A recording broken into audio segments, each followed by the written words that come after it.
വർത്തമാനത്തിലേക്ക് വീണ്ടും സ്വാഗതം. എസ്എഫ്ഐയുടെ മുൻ സംസ്ഥാന പ്രസിഡന്റും സംസ്ഥാന യൂത്ത് കമ്മീഷന്റെ ചെയർപേഴ്സണുമായ ഡോക്ടർ സിന്ധു ജോയിയാണ് വർത്തമാനത്തിലെ ഇന്നത്തെ അതിഥി. വർത്തമാനത്തിലേക്ക് സിന്ധുവിനെ സ്നേഹാദരങ്ങളോടെ സ്വാഗതം ചെയ്യുന്നു. വർത്തമാനത്തിലേക്ക് സ്വാഗതം. എവിടെയായിരുന്നു ഇത്രയും കാലം? രാഷ്ട്രീയ വനവാസത്തിലായിരുന്നോ? ഇല്ല, ഞാൻ ഇപ്പോൾ കഴിഞ്ഞ നിയമസഭാ തെരഞ്ഞെടുപ്പിൽ CPM നിന്ന് കോൺഗ്രസിലേക്ക് ചേർന്നുവല്ലോ. അതിനുശേഷം പ്രചരണ രംഗത്ത് സജീവമായിട്ടുണ്ടായിരുന്നു. അതിനെ തുടർന്ന് എനിക്ക് പിന്നെ ഞാൻ പോസ്റ്റ് ഡോക്ടറൽ പഠനം നടത്തുകയായിരുന്നു കേരള യൂണിവേഴ്സിറ്റിയിൽ കാര്യവട്ടം ക്യാമ്പസിൽ. അപ്പോൾ അതുമായി ബന്ധപ്പെട്ടുള്ള കുറച്ച് പഠനത്തിന് വേണ്ടി ചെലവഴിച്ചതുകൊണ്ടാണ് എന്നെ അങ്ങനെ സജീവമായി കാണാതിരുന്നിട്ടുള്ളത്. അല്ലാതെ ഒളിവ് പോയതൊന്നുമല്ല. അങ്ങനെ ഒളിവ് പോയതൊന്നുമല്ല. പിന്നെ കുറച്ച് വ്യക്തിപരമായിട്ടുള്ള കുറച്ച് കാര്യങ്ങൾക്ക് വേണ്ടി കൂടി സമയം കണ്ടെത്തുന്നതിന് വേണ്ടി ഈ സമയം വിനിയോഗിച്ചു. സഖാക്കന്മാരുടെ മാനസിക പീഡനത്തെ തുടർന്ന് സിന്ധു ഒളിവിൽ പോകാൻ നിർബന്ധിതയായതാണെന്ന് ഇങ്ങനെ കേൾക്കുന്നു, ശരിയാണോ? അങ്ങനെ കടുത്ത മാനസിക പീഡനമൊന്നും എൻ്റെ കാര്യത്തിൽ ഉണ്ടായിട്ടുണ്ടെന്ന് എനിക്ക് തോന്നുന്നില്ല. കാരണം മറ്റ് CPM നിന്ന് പുറത്തു വരുന്ന ആളുകളെ പോലുള്ള കഠിനമായിട്ടുള്ള ഒരു എന്തെങ്കിലും തരത്തിലുള്ള ഒരു പ്രസ്താവന പോലും നേതാക്കളുടെ ഭാഗത്തു നിന്ന് ഉണ്ടായിട്ടില്ല എന്നാണ് എനിക്ക് തോന്നുന്നത്. അതുകൊണ്ടൊന്നുമല്ല, ഞാൻ കുറച്ച് സമയം പഠനത്തിനും വ്യക്തിപരമായ ജീവിതത്തിനും വേണ്ടി മാറ്റിവെച്ചു എന്നുള്ളതാണ്. അപ്പം ഈ CPM മുതിർന്ന നേതാവ് സഖാവ് VS അച്യുതാനന്ദൻ പറഞ്ഞത് കേട്ട് കാണുമല്ലോ അല്ലേ? തീർച്ചയായിട്ടും. അങ്ങ് കരിവേപ്പില പോലെ അങ്ങ് കളഞ്ഞു എന്നുള്ള രീതിയിലുള്ള ഒരു പരാമർശമാണ് നടത്തിയത്.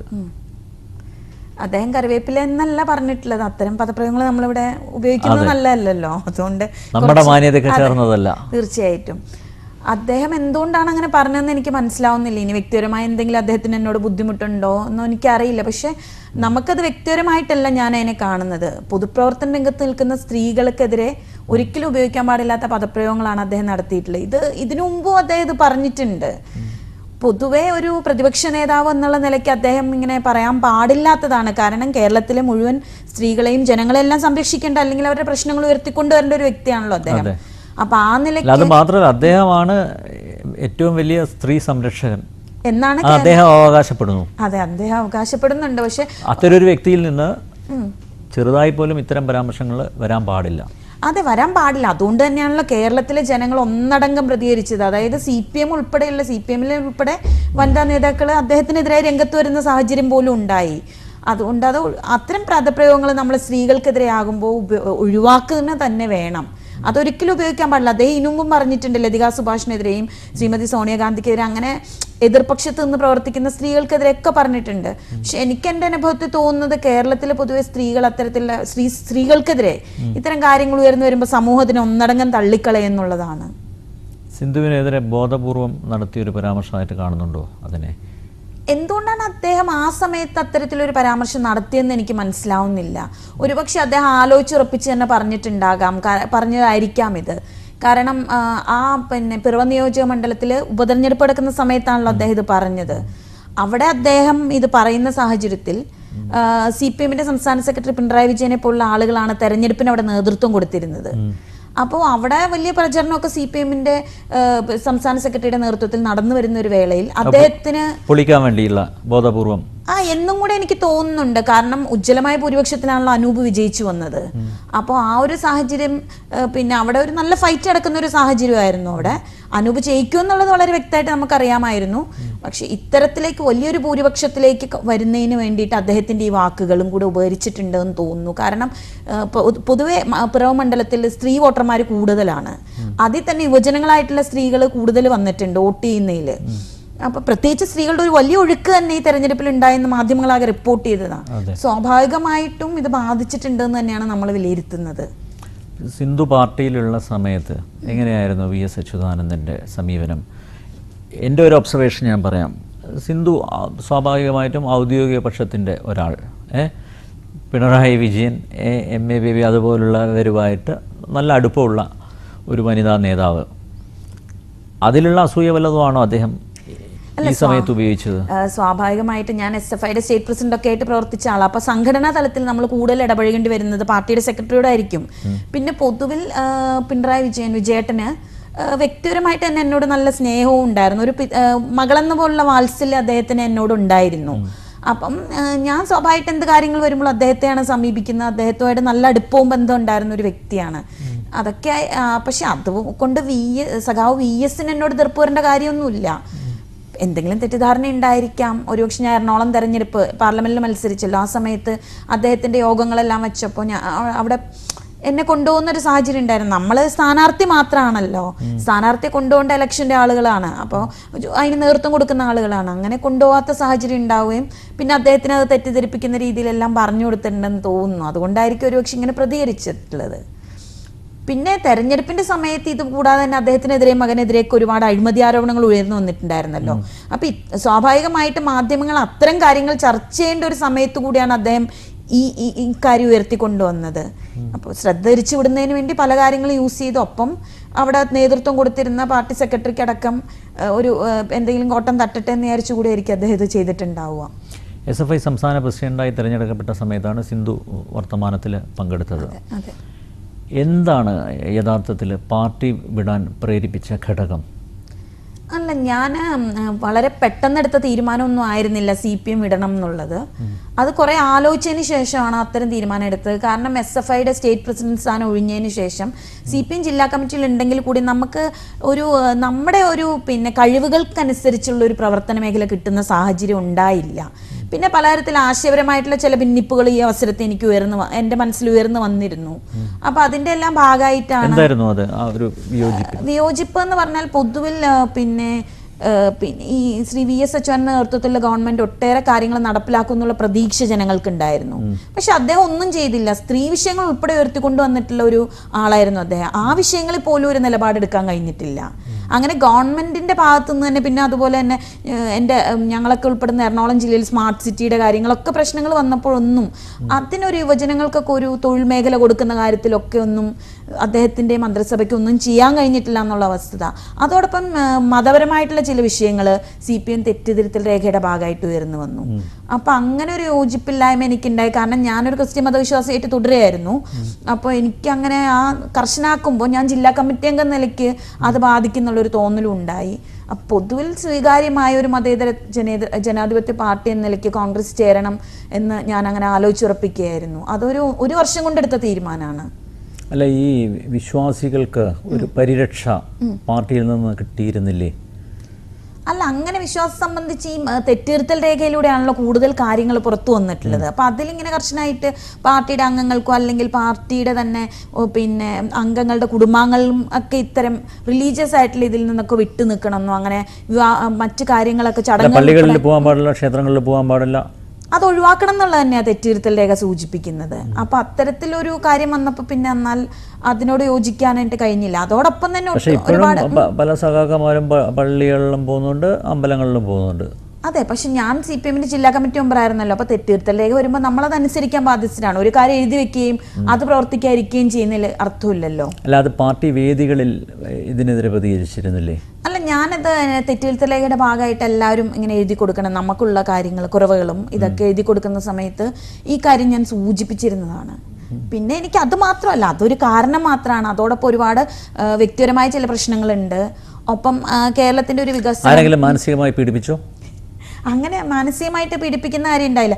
പീഡനം എന്ന് പറയുന്നത് ഒരു പ്രവർത്തനം തരാതിരിക്കുന്നതിലൂടെയാണ് ഞാൻ പറയുക. പ്രവർത്തനം തരുന്നില്ല എന്നുള്ളത് ഒരു പീഡനം തന്നെയാണ്. പിന്നെ ഒരാൾ എങ്ങനെ ജീവിക്കുന്നു എന്നുള്ളത് പോലും നോക്കാതിരിക്കുന്നത് വാസ്തവത്തിലൊരു പീഡനം തന്നെയല്ലേ? എപ്പോഴാണ് ഒഴിച്ചു നിർത്തിയത്? SFIയുടെ പ്രസിഡന്റ് സ്ഥാനം ഒഴിഞ്ഞതിന് ശേഷം പിന്നെ അങ്ങനെ ഒരു CPM ജില്ലാ കമ്മിറ്റി അംഗം എന്നോട് പറയുന്ന ഒരു പദവി, അത് വാസ്തവത്തിൽ ഒരു വലിയ ഉത്തരവാദിത്തം തന്നെയാണ്. പക്ഷെ അങ്ങനെ പറയുമ്പോൾ തന്നെ ആ ഉത്തരവാദിത്തം ഏറ്റെടുത്ത് പ്രവർത്തിക്കാനുള്ള യാതൊരു സ്പേസും എനിക്ക് തന്നില്ല എന്നുള്ളതാണ്. നമ്മളെ പരിപാടികൾ പങ്കെടുപ്പിക്കുന്നതിന് ബോധപൂർവമായിട്ട് അങ്ങനെ ശ്രമിക്കുകയുണ്ടായില്ല. ഇപ്പം നമ്മൾ പോയിട്ട് പ്രസംഗിച്ച 10 ആൾ കൂടുന്നുണ്ടെങ്കിൽ അങ്ങനെയുള്ള ഒരാളെ വേണ്ട രീതിയിലൊന്ന് പ്രയോജനപ്പെടുത്താൻ വേണ്ടിയിട്ട് തയ്യാറായില്ല. അല്ല, ഔദ്യോഗികപക്ഷമായി ഇത്ര അടുപ്പം പുലർത്തിയ ഒരു നേതാവിന്, സിന്ധുവിനെ പോലുള്ള ഒരു നേതാവിന് ഇതാണ് ഗതിയെങ്കിൽ മറ്റുള്ളവരുടെ അവസ്ഥ എന്തായിരിക്കും? അല്ല, ഔദ്യോഗിക പക്ഷം എന്നുള്ളത് മാത്രമല്ല, CPMന്റെ നേതൃത്വമായിട്ട് എല്ലാവരുമായിട്ട് നല്ല ബന്ധം പുലർത്തിയിരുന്ന ഒരു വ്യക്തിയാണ് ഞാൻ. വളരെ എന്ന് വെച്ചാൽ CPM അഖിലേന്ത്യാ ജനറൽ സെക്രട്ടറി ശ്രീ പ്രകാശ് കാരാട്ട് ഉൾപ്പെടെയുള്ള ആളുകൾ പേരെടുത്ത് വിളിക്കുന്ന, അല്ലെങ്കിൽ ബൃന്ദ കാരാട്ടൊക്കെ പേരെടുത്ത് വിളിക്കുന്ന ഒരു വ്യക്തിയാണ് ഞാൻ. അപ്പോൾ അങ്ങനെ ഇപ്പോൾ ഒരു വ്യക്തിപരമായിട്ടുള്ളൊരു ഇഷ്യൂസിൽ ഇങ്ങനെ ഇത് എല്ലാം അറിയാവുന്നതാണ് എനിക്ക്. എൻ്റെ ജീവിത സാഹചര്യങ്ങളെല്ലാം എല്ലാവർക്കും അറിയാവുന്നതും അവരെല്ലാം ആവേശപൂർവ്വം പ്രസംഗിക്കുകയും ചെയ്യുന്നതാണ്. പക്ഷെ എന്തുകൊണ്ടാണെന്നറിയില്ല, സംസ്ഥാന പ്രസിഡന്റ് സ്ഥാനം ഒഴിഞ്ഞതിന് ശേഷം പിന്നീട് അങ്ങോട്ട് വേണ്ടത്ര ഒരു ജാഗ്രത കാണിക്കുന്ന സാഹചര്യം ഉണ്ടായില്ല. അല്ല, പക്ഷേ ഇതിന് തന്നെ ഒരു മറുപക്ഷമുണ്ട്. അതായത് സിന്ധുവിന് പെട്ടെന്ന് തന്നെ ഉന്നതമായ പദവികൾ നൽകി, അങ്ങനെ ഒരു പറച്ചിൽ ഉണ്ടായിരുന്നില്ലേ? അങ്ങനെ പറച്ചിൽ എന്ന് പറയുമ്പോൾ ഞാൻ 92 തൊട്ടിട്ട് SFIയുടെ പ്രവർത്തകയാണ്. അന്ന് മുതൽ തന്നെ ഞാൻ CPMലും പ്രവർത്തിക്കുന്നുണ്ട് എറണാകുളം മഹാരാജ് കോളേജിൽ നിന്നാണ് എൻ്റെ പ്രവർത്തനം തുടങ്ങുന്നത് തന്നെ. അതിനു മുമ്പ് വളരെ ചെറുപ്പത്തിൽ തന്നെ കമ്മ്യൂണിസ്റ്റ് പാർട്ടിയുടെ ഒരു ഭാഗമായിരുന്നു ഞാൻ. കാരണം എൻ്റെ പിതാവ് CPMന്റെ പ്രവർത്തിച്ചിരുന്നു. ആദ്യം അദ്ദേഹം HMTയിലായിരുന്നു. അപ്പോൾ അവിടുത്തെ എംപ്ലോയീസ് യൂണിയൻ്റെ പ്രസിഡന്റ് ആയിരുന്നു. പിന്നെ CPM അംഗമായി തുടരുകയും അതോടൊപ്പം daddy contract work royal builders എന്ന് പറഞ്ഞൊരു ബിൽഡേഴ്സ് നടത്തിയായിരുന്നു. അപ്പോൾ ചെറുപ്പം മുതൽ തന്നെ ഈ കമ്മ്യൂണിസ്റ്റ് നേതാക്കളൊക്കെ ആയിട്ട് എനിക്ക് നല്ല ബന്ധമുള്ളതാണ്. അപ്പോൾ അതിൻ്റെ കൂടെ അടിസ്ഥാനത്തിൽ വളർന്നു വന്നൊരു വ്യക്തിയാണ് ഞാൻ. മറ്റുള്ള ഇപ്പോൾ CPM വിട്ട് പുറത്തു വന്ന എല്ലാവരെക്കാളും വ്യത്യസ്തമായിട്ടുള്ളൊരു ജീവിത സാഹചര്യം കൂടി ഉണ്ട് എനിക്ക്. പൊതുവിൽ എൻ്റെ വീട്ടിലെല്ലാവരും കോൺഗ്രസ് ആകുമ്പോൾ തന്നെ ഇങ്ങനെ ഉറച്ചൊരു കമ്മ്യൂണിസ്റ്റുകാരനായിരുന്നു എൻ്റെ പിതാവ് അദ്ദേഹം. അപ്പോൾ അതുകൊണ്ട് തന്നെ എനിക്ക് കുറച്ച് വേദന ഉണ്ടായപ്പോൾ തന്നെ ഒട്ടും ഉൾക്കൊള്ളാനും പറ്റിയില്ല. CPMൽ നിന്നും വളരെ ചെറുപ്പത്തിൽ തന്നെ ഇങ്ങനെ വളർന്നു വന്നൊരു വ്യക്തി എന്നുള്ള നിലയ്ക്ക് ഒരു ചെറിയ വേദന വന്നപ്പോൾ എനിക്കത് താങ്ങാൻ പറ്റിയില്ല എന്നുള്ളതാണ് വസ്തുത.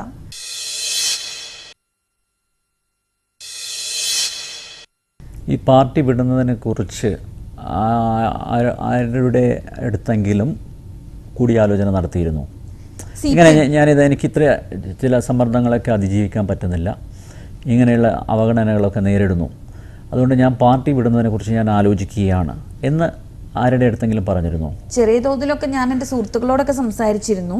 അങ്ങനെ നേതൃത്വത്തോടൊന്നും പിന്നെ ഇത്തരം കാര്യങ്ങൾ അവരുടെ ശ്രദ്ധപ്പെടുത്താൻ പോയില്ല. കാരണം എനിക്ക് പലതരത്തിൽ ഇതുണ്ട്, വിയോജിപ്പുകൾ വരുന്നൊരു സാഹചര്യത്തിൽ പിന്നെ നമ്മൾ വിടുന്ന ആ പാർട്ടിയിൽ നിൽക്കുന്നതിൽ ബുദ്ധിയില്ലല്ലോ. അതുകൊണ്ടാണ് ഞാൻ അത്തരം ഒരു തീരുമാനം എടുത്തത്.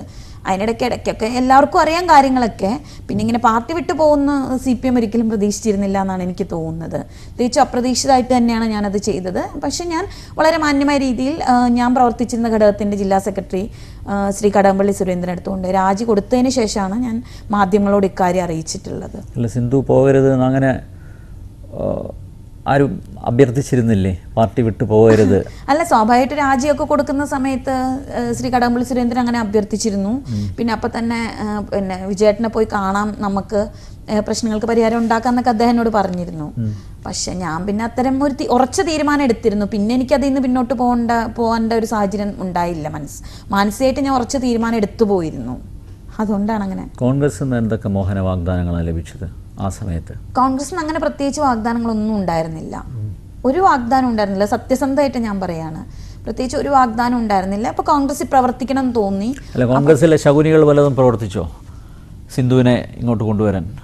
ഇല്ല, ഞാൻ സ്വാഭാവികമായിട്ടും കോൺഗ്രസ്സുകാരൊക്കെ ആയിട്ട് നല്ല ബന്ധമായിരുന്നു. കാരണം എൻ്റെ വീട്ടിലൊക്കെ ഞാൻ പറഞ്ഞല്ലോ, പിതാവ് ഒഴിച്ച് ബാക്കി എല്ലാവരും കോൺഗ്രസ്സുകാരൊക്കെയാണ്. അപ്പോൾ എനിക്ക് പിന്നെ യൂത്തിലെ ലീഡേഴ്സൊക്കെ ആയിട്ട് നല്ല ബന്ധം ഉണ്ടായിരുന്നു പൊതുവിൽ. അപ്പോൾ അങ്ങനെയൊക്കെ ഒരു സൗഹൃദം ഉണ്ടായിരുന്നു. പക്ഷേ ഈ തീരുമാനം എൻ്റെ വ്യക്തിപരമായിട്ടുള്ള തീരുമാനമാണ്. അതിൽ അങ്ങനെ ആരും സ്വാധീനിച്ചു എന്നൊന്നും പറയാൻ പറ്റില്ല. തികച്ചും വ്യക്തിപരമായിട്ടുള്ള തീരുമാനമാണ്. അല്ല, കോൺഗ്രസിൻ്റെ ഉന്നതരായിട്ടുള്ള നേതാക്കന്മാരുമായിട്ട് ആശയവിനിമയം നടത്തിയിരുന്നല്ലോ വരുന്ന കാര്യത്തെക്കുറിച്ച്. പാർട്ടിയിൽ സജീവമായി പ്രവർത്തിക്കാനുള്ള ആഗ്രഹം ആഗ്രഹം ഉണ്ടെന്ന് അറിയിച്ചിട്ടുണ്ടായിരുന്നു. അപ്പോൾ അതനുസരിച്ച് പിന്നെ ചർച്ചകൾ നടത്തി. പക്ഷെ അങ്ങനെ ഏതെങ്കിലും ഒരു സ്ഥാനം വാഗ്ദാനം ചെയ്തിട്ടൊന്നും അല്ല കോൺഗ്രസ്സിൽ വന്നത്. എൻ്റെ ഒരു കോൺസെപ്റ്റ് എന്ന് പറയുന്നത് തന്നെ കുറച്ച് പ്രവർത്തിക്കുക എന്നുള്ളതായിരുന്നു. കോൺഗ്രസിന് വേണ്ടി കുറച്ച് പ്രവർത്തിക്കുക എന്നുള്ളത് തന്നെയായിരുന്നു. അല്ല പെട്ടെന്ന് ഒരു സ്ഥാനങ്ങൾ ഏറ്റെടുക്കുന്നതിനോട് എനിക്ക് വിയോജിപ്പുണ്ടായിരുന്നു. കാരണം ഞാൻ CPM ഉൾപ്പെടെ പുറത്തേക്ക് വരുന്ന ഒരു സാഹചര്യത്തിൽ പറഞ്ഞൊരു പ്രധാനപ്പെട്ട ഇഷ്യൂ പുതിയതായി വരുന്ന ആളുകൾക്ക് സ്ഥാനമാനങ്ങൾ കൊടുക്കുന്നു എന്നുള്ളതായിരുന്നു. അപ്പോൾ അതുകൊണ്ട് ഞാൻ അത്തരത്തിലുള്ള സ്ഥാനമാനങ്ങൾക്ക് വേണ്ടി ഒന്നുമല്ല തീരുമാനം അങ്ങനെ എടുത്തു വന്നത്. അപ്പോൾ എന്നോട് അവർ പറഞ്ഞു, നേതൃത്വം KPC പ്രസിഡന്റും അതുപോലെ തന്നെ ബഹുമാനപ്പെട്ട മുഖ്യമന്ത്രി എല്ലാം പറഞ്ഞു, ഓക്കെ എങ്കിൽ തെരഞ്ഞെടുപ്പ് പ്രചരണത്തിൽ സജീവമായിട്ട് ഇറങ്ങുക, അങ്ങനെ ഒരു വേദിയിലൂടെ കോൺഗ്രസിലേക്ക് വരാം എന്നുള്ള തീരുമാനമാണ് എടുത്തത്. അങ്ങനെ പ്രചരണത്തിന് പോകുന്ന സാഹചര്യം.